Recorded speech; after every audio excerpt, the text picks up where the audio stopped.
Well, friends, I am JP Malik before you. Welcome to Success Mantra by J Malik. Today we will discuss garnishi order. Garnishi order क्या है? What is a garnishi order? तो देखिए, let us start. Garnishi order, French word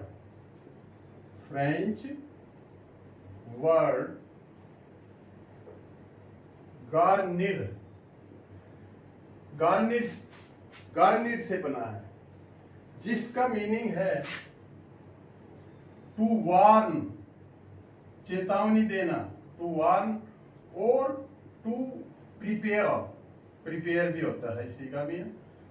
तो हम यहाँ पर garnishee order क्या है, किसको इशू होता है, कब होता है, क्या सिचुएशन है, ये इसमें करेंगे। और पार्ट 2 में हम करेंगे किस किस चीज़ों पर, किस किस आइटम पर, किस किस हिसाब से गार्निशी ऑर्डर एप्लीकेबल होता है।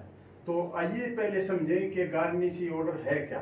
देखिए, एक होता है क्रेडिटर, लेनदार सिंपल भाषा में, और डेटर देनदार। ये जो क्रेडिटर ए बी जो है, ए से लोन लिया है, इन्होंने पैसा बी को दिया है, या यूं कहिए कि डेटर ये कर्जदार है ए का। और जब ये जो लेनदार है क्रेडिटर को डेटर पैसा नहीं देता है, he fails to repay the amount, वो देने में असमर्थ है या नहीं देता है, तो इसको पता लगता है ए को कि इसका ये बैंक है, बीज बैंक, इस व्यक्ति का जो कर्जदार है ये इसका बैंक है, और इसको पता चलता है कि इस बैंक में इसका पैसा पड़ा हुआ है। तो ये क्या करता है, देखिए, इससे पहले मैं ये बताऊं कि ये मनी और गुड्स, मूवेबल गुड्स पर एप्लीकेबल होता है। तो तब इसको ये पता लगता है कि इससे रिकवरी कैसे करें। तो ये बी बैंक जो है, इसका पैसा यहां जमा है, तो ये डेटर हुआ, इसका बैंक कर्जदार है, क्योंकि हमें पता है कि गार्निशी ऑर्डर क्रेडिट बैलेंस पर, जमा राशि पर ही लागू होगा।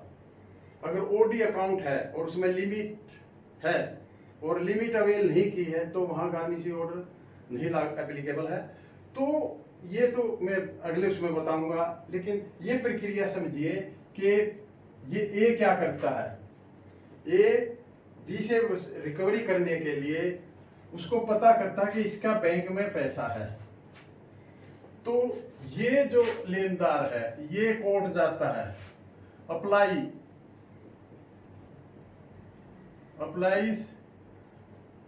इन ए कोर्ट में अप्लाई करता है, एफिडेविट वगैरह दे करके, और कोर्ट को सेटिस्फाई करता है कि मेरा ड्यूज बी रिपे नहीं कर रहा, जबकि उसका पैसा बैंक में है। तो यहां से वो एक डिक्री ऑब्टेन करता है, कोर्ट से उसको डिक्री मिल जाती है, जो कोर्ट सेटिस्फाई हो जाता है कि हाँ, कि इसका पैसा इसने इनको देना है और ये दे नहीं रहा, और इसका पैसा बैंक में है। तो ये गार्निशी ऑर्डर इशू करेगा, और ये जो कोर्ट है इसको हम गार्निशी बोल देंगे, गार्निशी, ये गार्निशी है। कोर्ट इसको आदेश देगा कि बैंक को डायरेक्ट करेगा कि bank is not to pay the amount to the debtor, वो इसको पे न करके वो या तो डायरेक्ट ए को पे करे या कोर्ट में जमा करे। तो ये जब सेटिस्फाई हो जाता है कोर्ट कि इसने इसका पैसा देना है, वो बैंक में पैसा जमा है, तो ये इसकी देखिए डिस्क्रिशनरी पावर है। ये चाहे तो गारंटी ऑर्डर इशू कर सकता है, चाहे नहीं भी कर सकता है। तो जब ये सेटिस्फाई हो जाता है कि हाँ वो तो इसको डिग्री दे दिए, डिग्री होल्डर बन जाता है क्रेडिटर, तो इसको गार्निशी बैंक है। फिर इसको हम क्रेडिटर को जब कोर्ट सेटिस्फाई होता है तो इसको जजमेंट क्रेडिटर बोलेंगे, जजमेंट क्रेडिटर, और ये जजमेंट डेटर हो गया। और ये गार्निशी है। कोर्ट बैंक को गार्निशी को ऑर्डर करेगा, instead of paying money order करेगा कि garnishee instead of paying money to the debtor, bank is to pay the money to the court, court को देगा और इसकी रिकवरी हो जाएगी। तो ये एक प्रक्रिया है, गार्निशी ऑर्डर ये इशू होता है। तो गार्निशी ऑर्डर 2 फॉर्म में इशू होगा। देखिए ये जो इशू होता है ये कैसे होगा, first order Nishi, order Nishi होगा। इसमें वो कोर्ट जो है ना, seek explanation from the bank concerning bank, ये बैंक से पूछेगा कि आप एक्सप्लेन कीजिए कि why should the amount is not attached या इज नॉट गार्निश्ड, ये अमाउंट क्यों नहीं हो सकता, ये एक्सप्लेनेशन मांगेगा। और जैसे ही बैंक को पता लगेगा कि गार्निशी ऑर्डर इशू हो गया है और ऑर्डर नीशी आया है फर्स्ट में, तो वो क्या करेगा, bank is to stop payment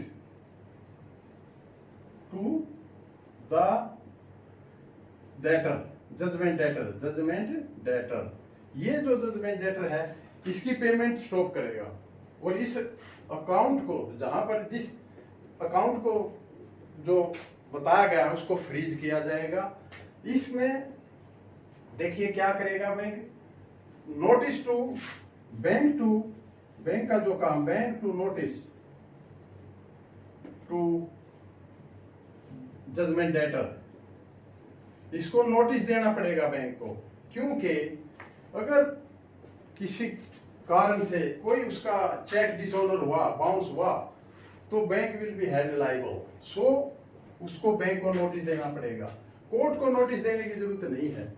तो ये जब ऑर्डर नीशी मिलता है तो बैंक ने 2 प्रिकॉशन लेनी है कि एक तो देखिए स्पेसिफाइड अमाउंट का गार्निशी ऑर्डर है, गार्निशी ऑर्डर में ये है कि इतना अमाउंट, और एक अमाउंट स्पेसिफाइड नहीं है।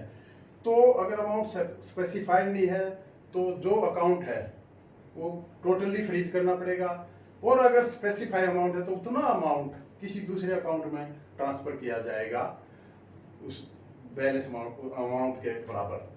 तो ये ऑर्डर नीशी बैंक करेगा। फिर जब ये एक्सप्लेनेशन बैंक को मिल गया और इसमें बैंक देखेगा कि गार्निशी ऑर्डर इसमें इशू हो सकता है और उसकी डिस्क्रिशनरी पावर है, तो फिर दूसरा ऑर्डर एब्सोल्यूट,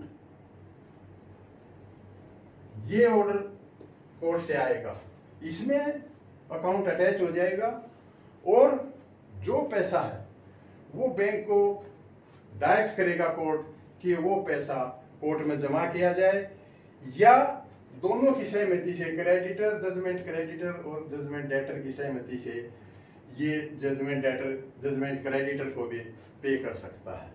तो ये था गार्निशी ऑर्डर। तो मेन चीजें क्या है, ये एक ऑर्डर है, गार्निशी ऑर्डर